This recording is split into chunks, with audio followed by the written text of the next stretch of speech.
Ladies and gentlemen, welcome to another fun-filled video about circular motion. Just remember, in class today, one of our ideas was to try to get a mathematical model for circular motion, but I'm going to kind of break you through a couple of other main ideas in circular motion, just so you have it in your notes as well.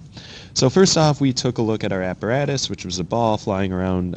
This is, of course, a top view, I want to emphasize that, of a ball flying around a circle. And so for circular motion, some of the key ideas that we came up with is V is tangent to the circle. You can see both velocities at those two given points are always pointing tangent to that circle. A is always pointing towards the center of the circle. You can see that right there in the motion map, that the acceleration arrow is towards the center, which then means the net force is towards the center of the circle. And we'll draw a force diagram for this in just a moment in order to get this. However, there are two new terms, and I kind of say it's new. It's not really new. You guys know this. These are actually misconceptions in circular motion as well. There's this word called centripetal acceleration. It is acceleration. It's exactly the way that we know acceleration. The only reason why centripetal is thrown in there is because centripetal means center seeking. So it's a very specific acceleration. It is the acceleration that talks about the center seeking being an acceleration towards the center of the circle. So you will hear centripetal acceleration. All what it's telling you is basically there's an acceleration towards the center. Centripetal force can be, again, very deceiving, because some people think that that is a force that goes on a force diagram. That is not.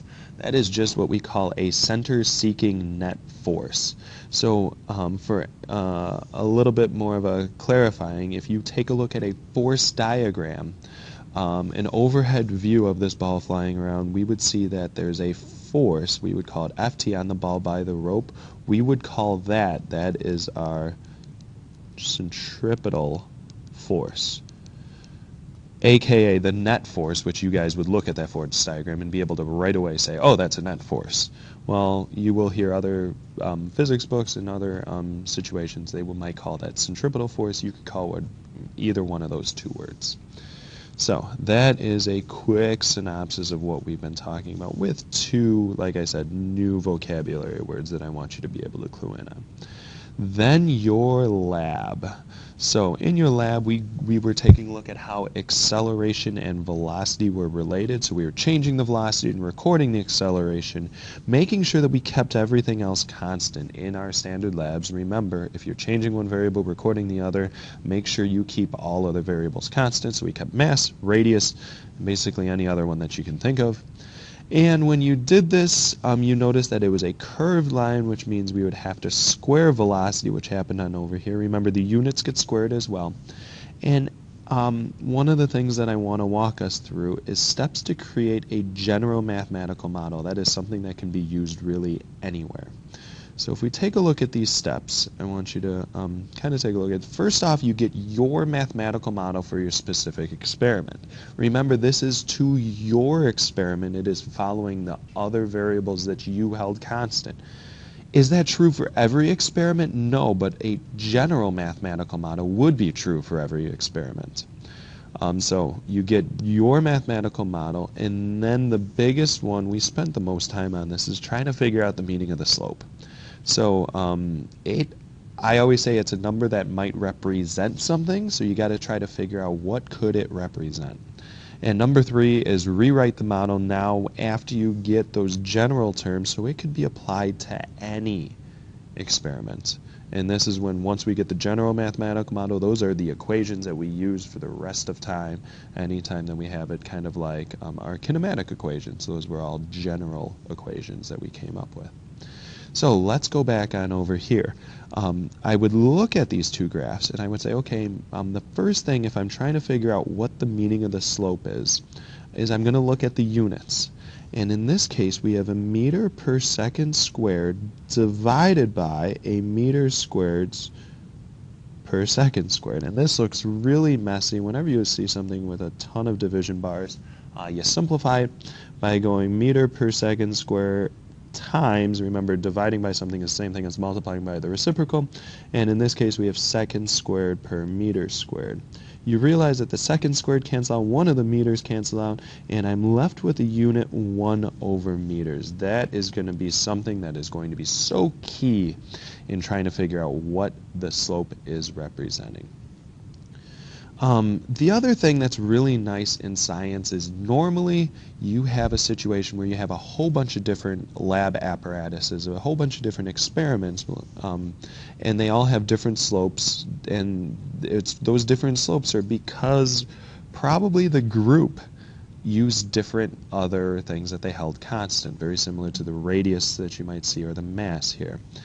And so right away I notice that my radius and my slope share very similar units. I notice the meters for the radius and the slope as being 1 over meters. And so right from there, I'm starting to think that there's some relation between these two. Why am I not thinking about mass? Well, it has kilograms. And can I somehow get kilograms into meters? Well, maybe through, but it's probably not going to happen. It's a very long step that we would have to take. So right when I'm looking at this, I'm starting to try to think, how would I take this number, the radius, and do something to it so I get the slope? And you'll start to think about it. Wait, how do I get meters into 1 over meters? And it's as simple as saying, well, what happens if I did 1 over r?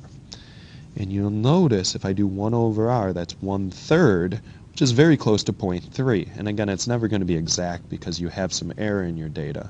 And you can compare it to other groups. Does that stand true for all of these? 1/10 is going to be 0.1. Hey, that's really close to 0.09.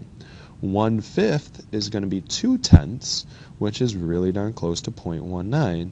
And 1/8 is a half of 1/4, which would be really darn close to 0.123. So you notice that the slope looks like it is going to be equal to 1 over r.